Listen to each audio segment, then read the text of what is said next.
How are you all? Hope you all are doing very good.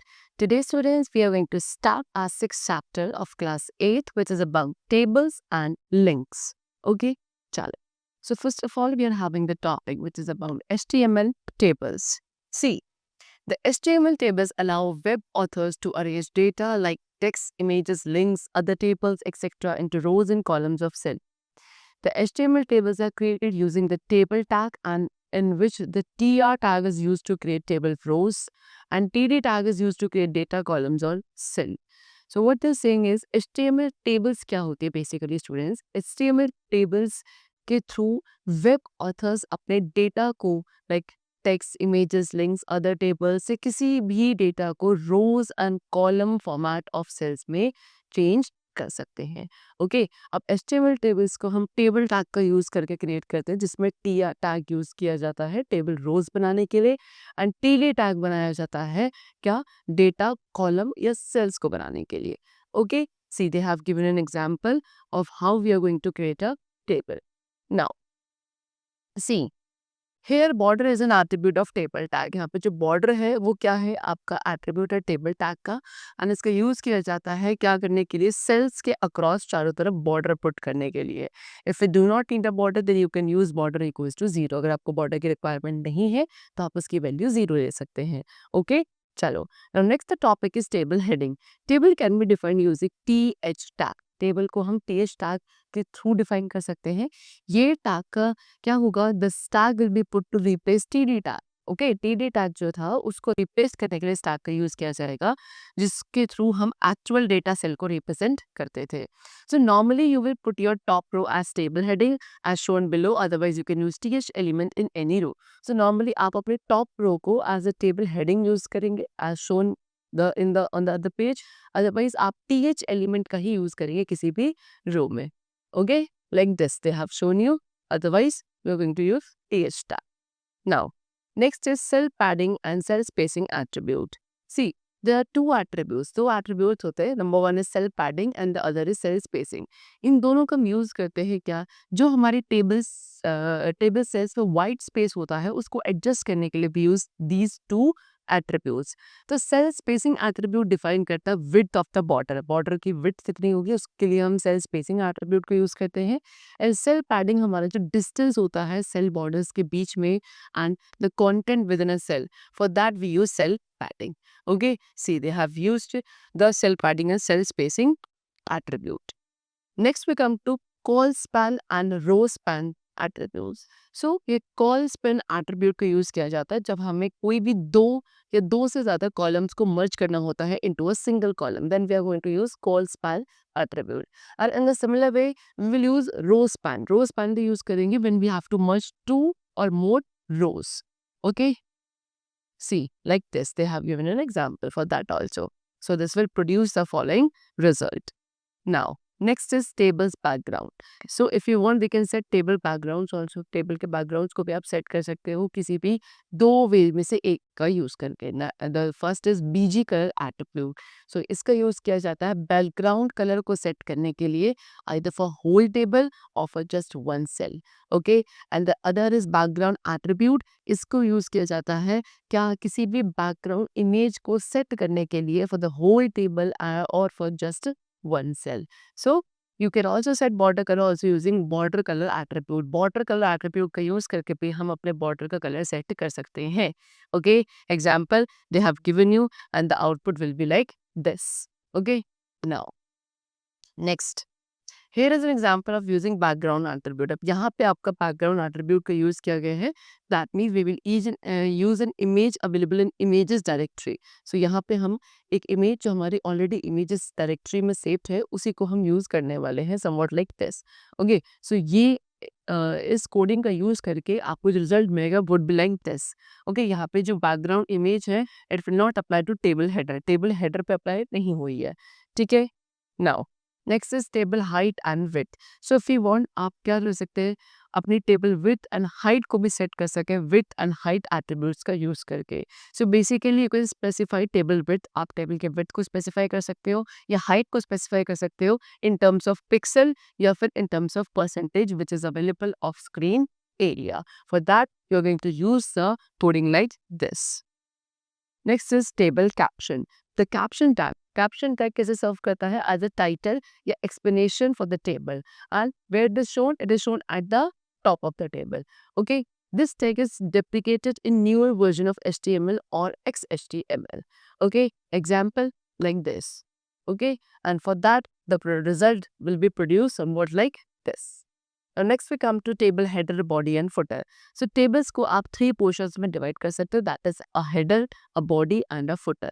Head and foot आपके बिल्कुल similar होते हैं headers and footers की तरह, which is like in a word process document and that remain the same for every page, and वो हर एक page में same रहता है. जबकि बॉडी जो है वो क्या होता है, वो आपकी टेबल का मेन कंटेंट होल्डर होता है. Okay, so the 3 elements है which separate the head, body and foot of a table have been given to you. The number 1 is the head. इसके थ्रू आप क्या करते हैं, एक सेपरेट टेबल हेडर क्रिएट कर सकते हैं. Next is T body. इसको इंडिकेट किया जाता है टेबल की मेन बॉडी को के लिए. एंड टी फुट का यूज करते हैं हम एक सेपरेट टेबल फुटर क्रिएट करने के लिए. ओके, सो टेबल के अंदर सेवरल टी बॉडी एलिमेंट्स हो सकते हैं कि डिफरेंट पेजेस, ये जो ग्रुप्स ऑफ डेटा है उसको इंडिकेट करने के लिए. But it is notable that T head and T foot tag should appear before T body. Okay, चलो. So the example have been given to you, which will produce a result like this. Now, nested tables. So you can use one table inside another table if you want. तो आप किसी एक table के अंदर दूसरी table को भी use कर सकते हैं. सिर्फ टेबल्स के नहीं, you can use almost all the tags. सभी टैग्स को ऑलमोस्ट आप यूज कर सकते हैं किसी भी table data tag that is TD के inside. Okay, following an example of using another table and other tags inside a table cell. तो यहाँ पे इस तरीके से आपने क्या एक दूसरी टेबल और दूसरे टैग्स का यूज करा है टेबल के अंदर, which will produce a result somewhat like this. Now, next we come to HTML text links. So a web page can contain various things. अब वेब पेज के अंदर बहुत सारे लिंक्स हो सकते हैं जो डायरेक्टली आपको दूसरे पेजेस तक लेकर जाएंगे, एंड इवन कुछ स्पेसिफिक पार्ट्स जो है उस पेज के वहाँ पे दे विल कैरी यू. ये लिंक्स को हम क्या बोलते हैं, hyper links. Okay, hyperlinks allow the visitor to navigate between websites by clicking on words, phrases and images. Hyperlinks क्या करते हैं, visitors को उन websites को navigate करने के लिए allow करते हैं जो simply आपको वहाँ पे क्या words, phrases and images पर click करके आप कहाँ उन websites के बीच में navigate कर सकते हैं.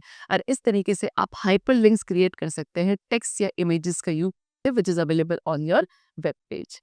Okay, next is linking documents. Link क्या है, लिंक को स्पेसिफाइड किया जाता है HTML टैग ए का यूज करके, एंड इस टैग को हम एंकर टैग कहते हैं. And anything between the opening a tag and the closing tag becomes a part of the link, and a user can click that part to reach the link document. So कोई भी content जो आपके इस opening A tag and closing A tag के बीच में होता है वो आपके लिंक का पार्ट बन जाता है, और यूजर उस पार्ट को यूज कर सकता है लिंक्ड डॉक्यूमेंट तक रीच करने के लिए. So following is a simple text. यहाँ पे आपको एक सिंपल टेक्स्ट गिवन है, सिंटेक्स, जिसका यूज आप किसके लिए, ए टैग को यूज करने के लिए करेंगे. Example see, let's try the following example. यहाँ पे आपको लिंक गिवन है, आप इसको अपने पेज पे यूज करके क्या इसका यूज करना सीख सकते हैं. सो उसका यूज करके, उस कोडिंग को यूज करके the result will be produce somewhat like this. यहाँ पे आप क्या करेंगे, अपना जो लिंक जनरेट हुआ है ट्यूटोरियल्स पॉइंट पे उसको क्लिक करेंगे कहाँ, ट्यूटोरियल पॉइंट के होम पेज पे रीच करने के लिए. Now the next is the target attribute. So हम टारगेट एट्रीब्यूट का यूज अपने प्रीवियस एग्जाम्पल्स में भी कर चुके हैं. This attribute is used to specify the location where linked document is open. So आपके टारगेट एट्रीब्यूट का यूज किया जाता है उस लोकेशन को स्पेसिफाई करने के लिए जहाँ पे आपके लिंक्ड डॉक्यूमेंट ओपन होंगे. ओके, सो ये पॉसिबल ऑप्शंस आपके पास है. Number 1 is underscore bank. ये क्या करता है, आपके लिंक्ड डॉक्यूमेंट को ओपन करता है किसी न्यू विंडो या टैब के अंदर. Second is underscore self. ये लिंक्ड डॉक्यूमेंट को ओपन करेगा सेम फ्रेम के अंदर. Third is underscore parent. ये लिंक्ड डॉक्यूमेंट को ओपन करता है पेरेंट फ्रेम में. Next is underscore top. ये लिंक्ड डॉक्यूमेंट को ओपन करता है full body of the window में. And the last is underscore target frame. So ये लिंक्ड डॉक्यूमेंट को ओपन करेगा एक नेम्ड टारगेट फ्रेम में. Okay, C example like this. So आप इस एग्जाम्पल को ट्राई कर सकते हैं. जो बेसिक डिफरेंस होता है सभी टारगेट एट्रीब्यूट के ऑप्शंस के बीच में उसको समझने के लिए. Okay, so by this you will produce a following result which is given to you. You can click on different links. आप यहाँ पे डिफरेंट लिंक्स पे क्लिक कर सकते हैं. जो डिफरेंस होता है वेरियस ऑप्शंस का गिवन फॉर टारगेट एट्रीब्यूट, उनके बीच में डिफरेंस को समझने के लिए.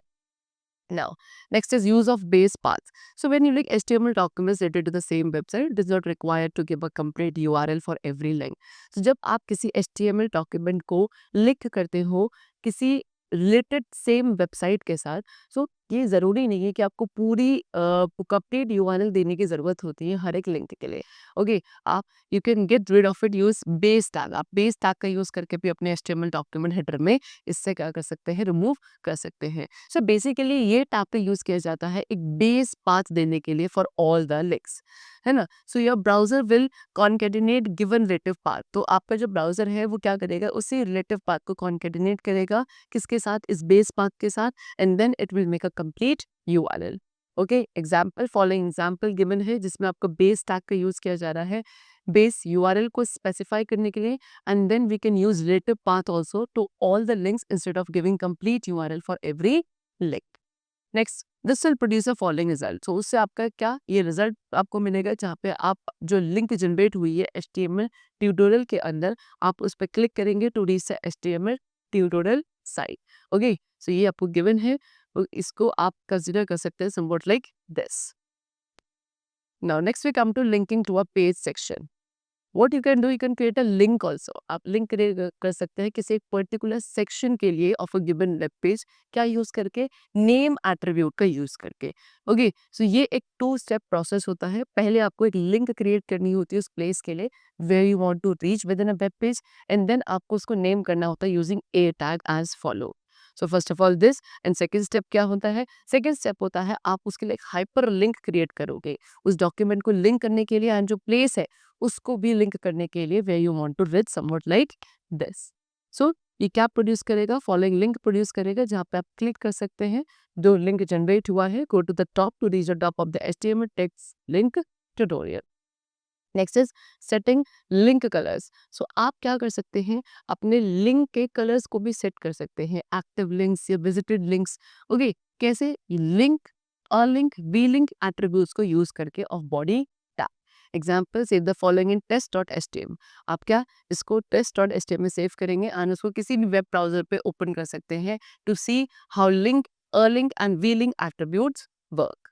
Okay, so this is the example, and then it will produce the following result. Just check color of the link before clicking on it. Next, check its color when you activate it and when the link has been visited. Next is download links. Now you can create links. आप links create कर सकते हैं अपनी PDF या dock के zip files को downloadable बनाने के लिए भी, ओके, ये काफ़ी सिंपल है। आपको सिर्फ कंप्लीट URL देना होता है उस डाउनलोडेबल फाइल का, which is given you as follows. Okay, इसके थ्रू आपको लिंक मिलती है जिसको आप एक फाइल को डाउनलोड करने के लिए यूज कर सकते हैं।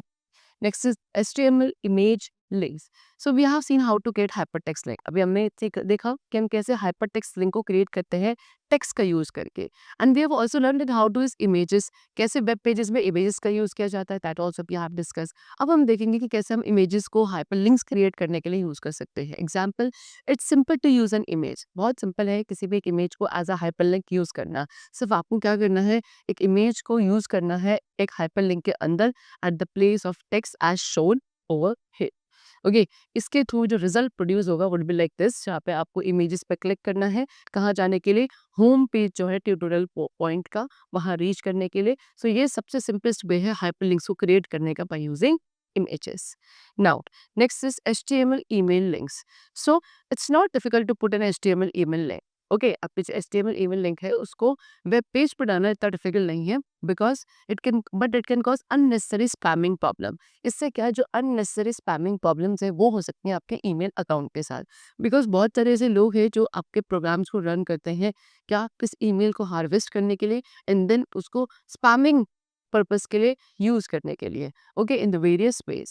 Now HTML email tag. सो HTML ए टैग क्या प्रोवाइड करता है, ऑप्शन प्रोवाइड करता है स्पेसिफाई करने के लिए किसी भी ईमेल एड्रेस को to send an email. Next is while using a tag. अगर आप ए टैग को यूज करते हो एज एन ईमेल टैग, तो फिर आप this website you are going to use किसके साथ, href एट्रीब्यूट के साथ, and following is the syntax of using mailto instead of using HTTP। Okay, so now you're going to use this link and this code will generate the following link. जैसे ही आप इस coding के use करेंगे, इसके through आपको ये link मिलेगी जिसको आप ईमेल सेंड करने के लिए यूज कर सकते हैं। So if a user click this link, अगर एक यूजर इस लिंक पर क्लिक करता है, so ये एक ईमेल क्लाइंट को लॉन्च करता है, लाइक आउटलुक, एक्सप्रेस एक्सेट्रा, जो आपके यूजर के कंप्यूटर पे इंस्टॉल हो जाता है। फिर एक अनदर रिस्क भी होता है इस ऑप्शन को यूज करने का, to send an email, because अगर यूजर के पास ईमेल क्लाइंट इंस्टॉल नहीं है अपने कंप्यूटर पे, देन ये पॉसिबल नहीं होगा कि you are able to send that particular email. Now default settings, so you can specify a default email subject also. आप क्या एक default email subject and email body specify कर सकते हैं अपने email address के साथ. For that the example has been given to you to use default subject and body. Okay, so इस तरीके से कोडिंग यूज करी जाएगी एंड ये कोडिंग आपका इस लिंक को जनरेट करेगा जिसके थ्रू आप ईमेल सेंड कर सकते हैं. ओके, चलो, सो the chapter is completed. I hope it was very clear to you. Let's meet very soon. Till then, take care and thanks to everyone.